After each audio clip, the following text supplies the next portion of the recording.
Problem number 2. Now we're doing numerical expressions. What's a numerical expression? It's when you just have all numbers. So we're doing the order of operations. I think they have it right here. They don't have quite the old school, please excuse my dear Aunt Sally. Please, exponents, please excuse my dear Aunt Sally. There it is. It was in there. Again, this is a photocopy of the book. Don't write it down.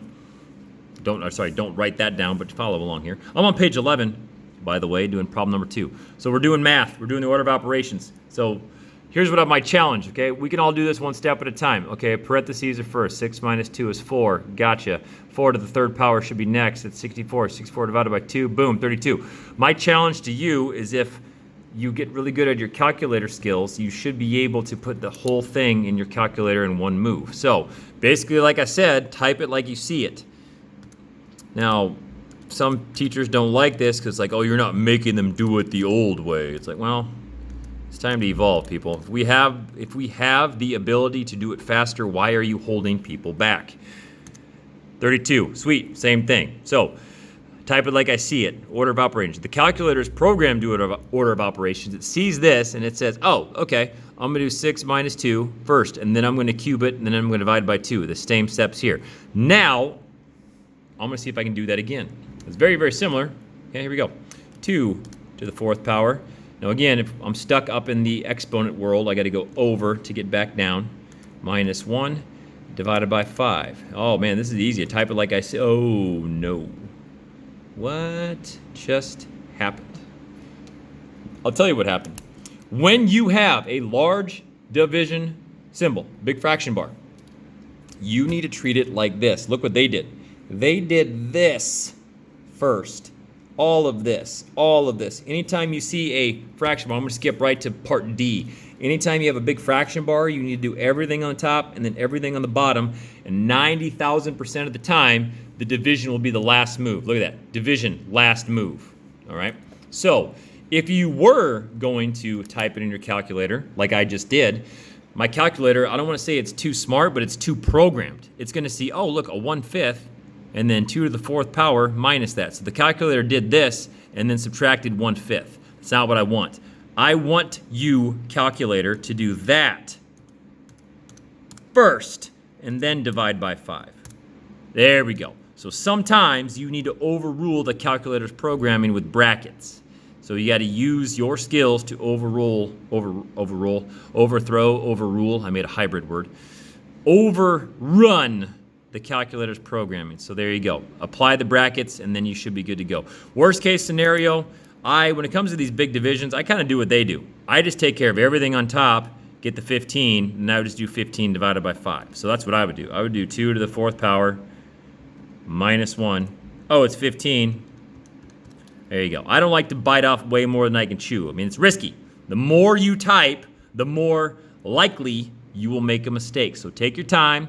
Take it down into manageable chunks, manageable bites, and then everything will be okay. All right, so like this one right here. We have, copy these down. Okay, this is a got it, so this goes into the notes. Okay, copy these down and then calculate them or evaluate them in any order you choose. All right, so the first one, 5 times 7 minus a 4 squared divided by 2. I'm gonna knock out some of the bigger ones so there's less for me to type in. I could do the whole thing, but to me, I like to do just a few of the moves, so I have to type in less, okay? So power first, that's 16, and then 5 times 7 is 35, so I did the power, and then it doesn't really affect the 35, so I did 35, and then I got 4 squared is 16 divided by 2. So basically, then I do 16 divided by 2, so it would be 35 minus 8, okay? Let's see what that is, just to be safe. Hey, I got 27. Yep. Let's risk it. Let's see if I can type the whole thing like I see it. It works sometimes, but it doesn't work all the time. 5 times 7 minus a 4 squared over divided by 2. Yep, all right, sweet. So even then, if there's a couple of steps you can do right away, like I could do 35 minus 16 divided by 2. Like I just did a couple of steps right there. Still got 27. All right, so it's risky to do this. Okay, it works, but it's very risky, just like we did in the last example, or not last example, right here. It's risky. All right, so you got to be careful with how you decide to evaluate your expressions. Try to bite off it in smaller chunks. So this one right here, I would do the division first. 25 divided by 5 is 5, so I'm going to write that down. 12 minus 5 equals a number. I think it's just plain 7. There we go. Kind of a theme so far. We're ended in 7s. Let's see here. Type it like you see it. Yep, we're good. There you go. All right, so that one's not too bad. That one I'd probably just type it like I see it to get the answer. Ew, look at the next one. Big fraction bar. That means do all of this, and then do all of that, and then finish off with the division. So I'm gonna do the top first. I could try to do the whole thing in one move. I'm not gonna. I'm gonna do 4 plus 3 to the 4th power. 85 goes on top. 7 minus 2 is 5. There's some mental math. Look at that. That's an easy thing to calculate. 85 divided by 5. Send it. 17. There you go. Look at that. Let's see. I'm going to challenge myself here. I'm going to see if I can do the whole thing in one move. So I got to put brackets on top. I got to go 4 plus 3 to the 4th power. Close the brackets. Divide by the bottom group, which is 7 minus 2. See, that's kind of a waste of time. 7 minus 2 is just 5. So typing it like you see it being too, you're almost like the calculator. You're being too much of a robot. Like, have some free will and start doing some math where you see it being easy math.